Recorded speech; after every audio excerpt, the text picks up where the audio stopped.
middle school. First one officer, then two, appearing to body slam a 14-year-old. The 14-year-old student behind the counter, the officer a few feet away. He is manhandled, grabbed around the neck, and slammed to the ground. This was just the beginning. The two grappling on the floor. At one point, the officer appears to make a punching motion at the student. Officer Anthony Dupree then picks the teen up in an apparent headlock and pounds him to the ground before jumping on him. Watch as that employee again moves the gun out of the way. Another officer, Dan Cipriano, walks in. They handcuff the teen, stand him up straight, and then slam him face first on the counter. Police officer body slamming a female high school student has triggered outrage in a North Carolina community. Cell phone video shows Rolesville police officer Ruben De Los Santos yesterday picking up the 15-year-old and throwing her to the ground. He was responding to a fight between two other female students at the town's high school near Raleigh.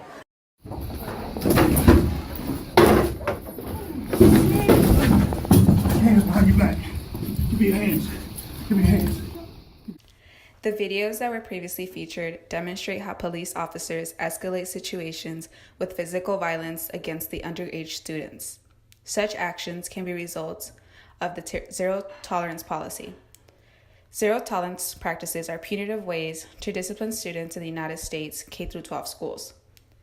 Through zero tolerance practices, students who violate schools rules are suspended and expelled no matter if the violation was minor. According to Christopher Bucanfuso and Megan Kufeld, zero tolerance practices were first used in the prison system, and in the 1990s, schools implemented them. Bucanfuso and Kufeld also state that the zero tolerance practices were first implemented in schools to punish students who took guns to school.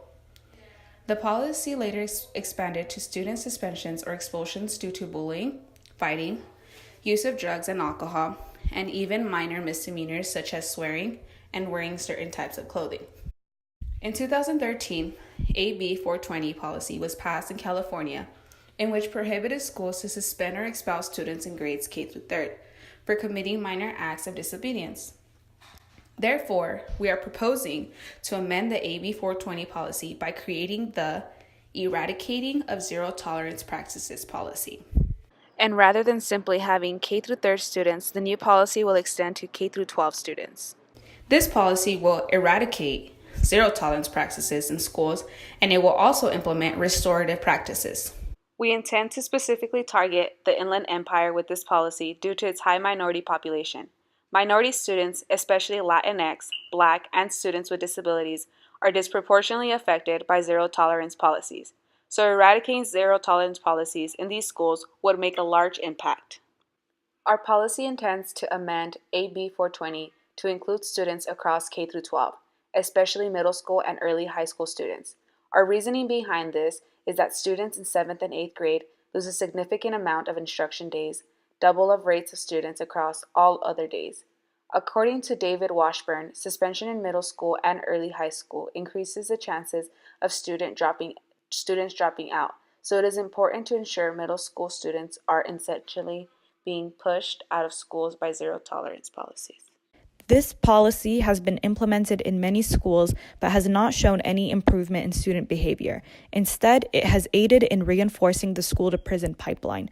This affects many students' behavior and education.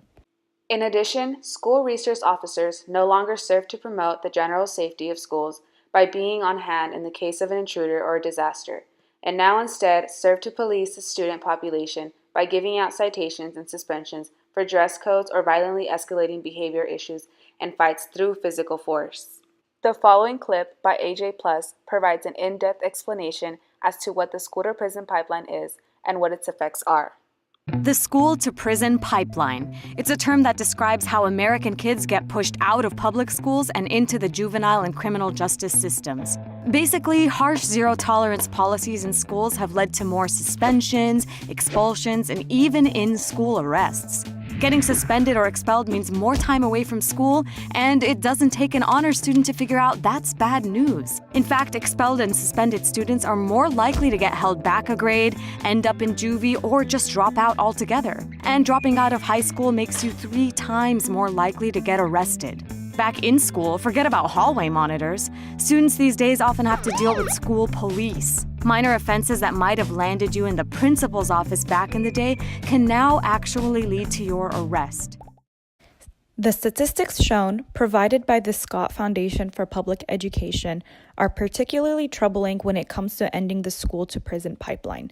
Students who are suspended or expelled, especially under zero-tolerance discipline policies, are more likely to fall behind in class and drop out of school altogether. They are also more likely to wind up in the criminal justice system, and students of color are being disproportionately affected by these discipline policies. This is unacceptable and reveals a systemic inability in our education system to provide all students with an equal opportunity to learn. Overall, zero-tolerance policies have yet to create a welcoming and humanizing environment for students. In the following video, published by Cassidy Friedman, a restorative justice coordinator addresses the issue of not having restorative justice practices in schools. We don't get to the bottom of the fights, we just suspend them. It's a misconception that if I punish this kid hard enough, they won't do what I punished them for doing. The only interaction that these kids are having one-on-one with teachers is when they're getting in trouble. And that's what the outside world too. They don't have cops pulling up to them, asking them, are they having a good day today? They walk over dead bodies on their way to and from school every single day. And nobody stops and asks them, are they okay? Our goal is to hopefully reduce the number of suspensions and expulsions within K-12 schools nationwide. We wish to implement this new policy that addresses both major and minor misdemeanors with the help of emotional and behavioral techniques that incorporate restorative justice practices. Faculty will also be a part of making this policy a successful implementation. Overall, we hope to have less students fall into the school-to-prison pipeline.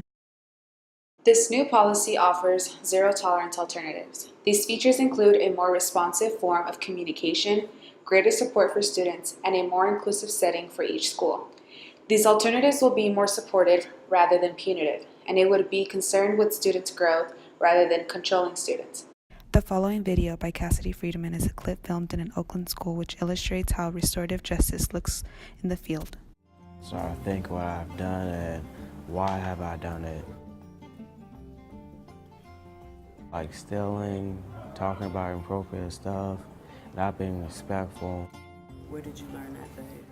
Learn my lesson. I found with doing restorative justice work, we interrupt that cycle. At first it's wowing to them. It's like unbelievable that this man is asking me about my personal life in a way that seems like he actually cares. With additional help, such as considering a professional agent, it would allow an opportunity to focus on how to better the student individually. This system would be very transparent. All of the staff and several community members would be trained on how to treat and discipline students by creating an inclusive setting where students would feel comfortable enough to communicate with the resources surrounding them. In addition, we would provide more training for school resource officers. These trainings would consist of better mediation tactics. In the videos shown earlier, officers handled situations in an aggressive manner that would have been unnecessary if school resource officers were properly trained in mediation tactics. If we are not able to de-escalate issues between students or decrease the amount of behavioral issues they exhibit through the use of mediation by teachers and school resource officers, then we will utilize the use of school psychologists as an additional resource for at-risk students. To help ensure this is an inclusive policy that is considerate of the people who it will affect, we will begin to implement this policy by gathering various stakeholders such as teachers, administrators, and students. We will begin by first putting this policy into effect in a few schools by contacting their school committee boards and implementing the policy on a school-to-school basis. This will allow school districts to gradually ease into the new policy in a manner that is not overwhelming. We then hope to expand this policy to reach various school districts within the Inland Empire. Some of these include the Rialto Unified School District, the Chaffee Joint Unified School District, and the Riverside Unified School District, among others. We also hope to increase the incentive for schools to adopt our policy. We will do this by offering grants to schools that comply with policy standards, which includes a decrease in the amount of school days students lose due to suspensions and an overall decrease in behavioral issues and expulsion rates. Recent years, some of California's largest districts have made significant investments in restorative justice. much controversy has risen in regards to the amount of funding being spent towards restorative justice practices. However, school district officials that have implemented restorative justice report that RJ has directly reduced suspensions and improved school climates. In an EdSource article on the rise of restorative justice, research found that 5 years ago, Santa Ana Unified School District had nearly 9,800 days of suspensions, which cost the district about $680,000 because state funding is calculated based on average daily enrollment. Since then, thanks to a grant from the Federal Department of Education, the department has invested more than $3 million in restorative justice and related programs and has seen its suspensions drop by 75%. The cost of suspensions and expulsions can dramatically affect educational funding and support. As we plan to use restorative practices within our classrooms, it is important that we provide educators, SROs, and school administration with the adequate training to effectively implement these tactics. The numbers shown are provided by a program called Restorative Practices, which provides summer training to school affiliates. The workshop, Introduction to Restorative Practices in Schools, will cost about $450 per workshop and will be available to all faculty and administration within a school. It will introduce fundamental values and restorative practices to the participants. The workshop, Restorative Mediation and Conferencing, will cost about $300 per workshop and will be targeted for SROs and teachers. This conference will offer restorative mediation practices and teach personnel how to manage discipline issues over the span of 2 days. Lastly, active implementation and evaluation will cost about $450 per workshop. This workshop will offer an evaluation plan that will help personnel fully understand how to monitor restorative practices and ensure that they are properly implemented within their schools and district. To ensure our policy is effective as possible, we will need to consistently evaluate the outcomes of the policy as it's implemented. We're able to do this by first monitoring whether there is a significant decline in behavioral issues among students as they begin to move through the restorative justice process. We don't expect there to be an immediate and drastic change in students' behavior, but we anticipate that through our 3-step plan and attempts to create a comforting environment for students, there will be a steady decline in behavioral issues. Second, we will monitor the suspension and expulsion rates of students at the end of the school year, and a decline in the number of students who have been expelled or suspended will be an indicator of whether the policy is effective. Lastly, it's important to receive feedback from teachers, administrators, and students as to whether this policy has impacted them in a negative or positive way. At the end of the day, this policy is meant to serve and support these populations in the best way possible.